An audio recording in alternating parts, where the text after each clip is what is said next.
Hello, hello. How are you? I'm beautiful, as you can see. Well, I know it's fight week, but more than that, it's Bad Man Chris Wade fight week, which is always fun for us. Is it extra for you? Is it fun for you, or is it stressful for you, or what's it like? It's fun for me because this is not where I shine, but this is where you can tell the difference between the two of us. It is very one-sided when it comes to me speaking on the mic. And to me, it's been very one-sided when it's come to a head-to-head thing. So I'm excited to continue the wave that I had this year, get that bad taste out of my mouth that I had in San Antonio, and get back to my winning ways. You know, this was the year to win it. I was the #1 seed, and the only hiccups that I had were in San Antonio. So I asked my agent to get me back in the cage, and you know, we're here on championship week. I'm curious to know, obviously you guys have had this long-standing rivalry. You had a pretty amazing conference call building up to this. What's it like after that? Do you just like hang up the phone and like just go about your day? Or are you like pissed off the rest of the day and angry? Like what's it like for you? I didn't get pissed off at all during that interview. I actually felt, you know how he said I was a bully? I actually felt like he was right. I felt like I definitely bullied the shit out of him in that interview. I hit him with a little Ric Flair after I hung up. I was juiced up, and after I hung up, I was just like, whoa, whoa! That was really good, you know. So I felt like, you know, he set himself up for a couple of different knocks out of the park. I made him laugh, which I thought was funny. He was laughing at himself, which I thought was not only funny but a testament to my jokes. So I was happy. I was happy with the performance. Nice. Last thing for me, obviously we've all been looking forward to this fight, but man, with all the news that's happened, everything, I mean, does that change anything at all? I mean, I know there's like bragging rights here and some pride on the line, but given all the options that seem to be on the table now, has this fight taken on a new meaning for you? I know I'm very focused on Karen at this moment. There is no part of me that is looking forward to the Bellator information and things like that, because I have looked back at that. I don't feel like Bellator used me in the right way, and therefore I asked for my release, and I believe, you know, the career that I've had after Bellator was saying that, hey, you know, I'm doing better without you. And now it's a full circle. They have to come back, and the guys that, you know, were running away or, you know, asking management for help for not fighting me, they got to come see me now. And I think, you know, with me being a PFL guy, and I say I'm pretty favored with, you know, the higher ups at PFL, I think I can get my way with some of the guys that were ducking and diving. So I'm excited for what PFL has done, and I'm excited for what PFL is gonna do. I want to bounce off of that question. Is this kind of a legacy fight for you, or what does this fight mean for your legacy, knowing that all of this is going into making the fight? I ain't thought about it that deep into a legacy type of thing. I think over a grand, I got a message today that this was on my 10th year. My first fight for Bellator was November 22nd, 2012. Or 2023. 2013. Either way. We'll check that for you. Just wait. Check the resume. Either way, it has been a wonderful 10 years or more, and I'm still going strong. I haven't looked at a legacy, because you start calculating legacy, you start feeling as though you're 1 foot out the door and starting to look at the grand scheme of things. And brother, I can tell you right now, I'm still hungry for championships, so we ain't even looking at a legacy thing. So what comes after Chris Wade? Do you have anyone in mind, or any fights in particular? I'm looking at Karen right now. Everything, I'm looking at Karen, I'm looking at his daddy Thomas, I'm looking at anybody that has a Wade last name that can get it. Anybody can get it, everybody gonna get it, but the new hunt in with the roster of Bellator excites me for sure.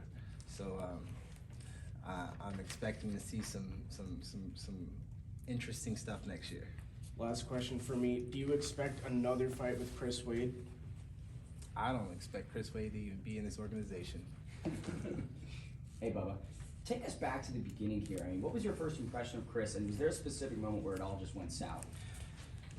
Wallace is the only Chris that I recognize. Karen is who you're talking about. I didn't think Karen was a good fighter then. I was going through a lot in my life, and I didn't make him a serious opponent, so he became a serious challenge. In that time, I showed up to make weight for that camp. As anyone could tell you, I was getting some money. I had just beaten the two-time champion. You know, I was feeling good about myself. I was, you know, out there a little bit at the top of Vegas, living a good life, doing bad man things. And it definitely caught up to me. So being that I focused on him this year, it was one-sided, as I always thought it would be and should be. And we're back to that same focus. And last for me, I'm curious, outside of the cage in 2024, what are some things that you want to accomplish in the next calendar year? Well, I have a grand opening of my new 30,000 square foot gym, new BK MMA headquarters that I'm excited about. I'm planning on grand opening sometime around late January, Super Bowl, early weekend, early February, something like that. So yeah, my focus is building for not only my children, but leaving an inheritance for them. Well, best luck. Bubba, you have a unique situation this week where you could potentially step in on short notice and fight for the title. Which fight do you really want? Man, it's hard. Beat Karen or win $1 million. Get the revenge from Pinedo. If Braga doesn't make it, I think Braga's gonna make it. But man, I want to fight for the championship. You know, this other one is more personal and more just about how, I guess it's a machismo, macho thing. It's all bravado. It's to, you know, put a stamp on our little trilogy. But you know, I could care less about Karen if they're gonna be giving me somebody for $1 million. I'm excited about that. Like I said, I'm leaving an inheritance for my children, and that's the closest way to get it done. But either way, I'm excited. I'm built to go, and hopefully somebody miss weight. Oh, best case scenario, they both miss weight and then the two of you fight for the Yeah, $1 million. Listen, I already thought it was Christmas for Thanksgiving with them giving me Karen, but I would cancel Christmas if that happened. I'd be on an island somewhere for sure if that was the case. Thank you. Bubba, what can you tell us as one of the PFL veterans? What has it been like for you from the time you debuted with the PFL to now to see the PFL's growth? Because obviously we got the big news this week with Bellator, as mentioned earlier. Like, what has that been like for you as a fighter to kind of see that I organization? like that word, PFL vet. You know, I feel like, you know, when I first got to the PFL, it was a beautiful, beautiful organization.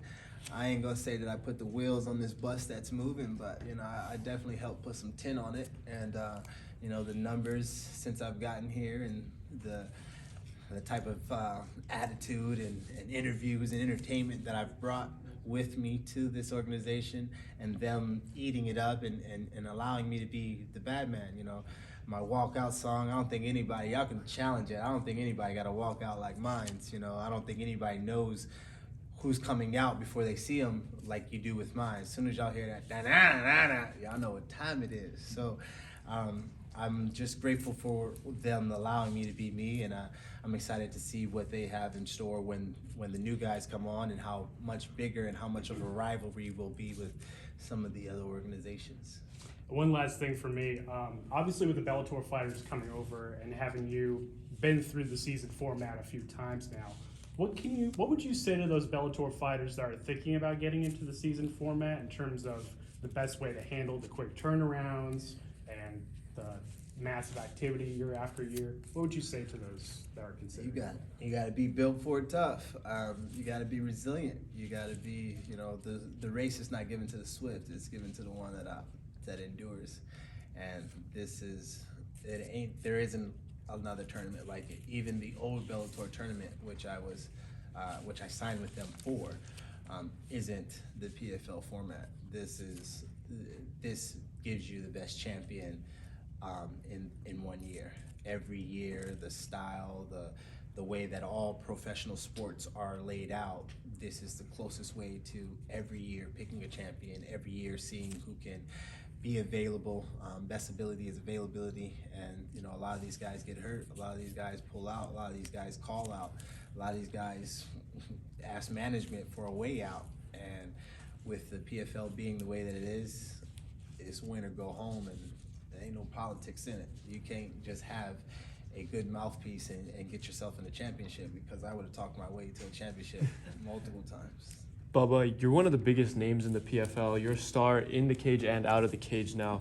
It's your 10th fight in the organization. What has been your favorite moment here with PFL? Beating the hell out of Karen in Vegas was one of my favorite moments. Getting to fight Karen for Thanksgiving as Christmas present is another good moment for me. Fighting and leading up to the championship was a really awesome moment. To be a part of the biggest night in MMA for them last year was paramount for me. Didn't get the job done, and that's why I came back hungry with a vengeance this year. Didn't get that done as well, but you know, we are here to just continue to climb, and every year we get better. I said something in the interviews the last time. I was saying, oh man, I've seen it all, and you know, I've learned a lot, and you know, Pineda showed me something that I hadn't seen, and that was a storming and a scrap that, you know, I was not prepared for.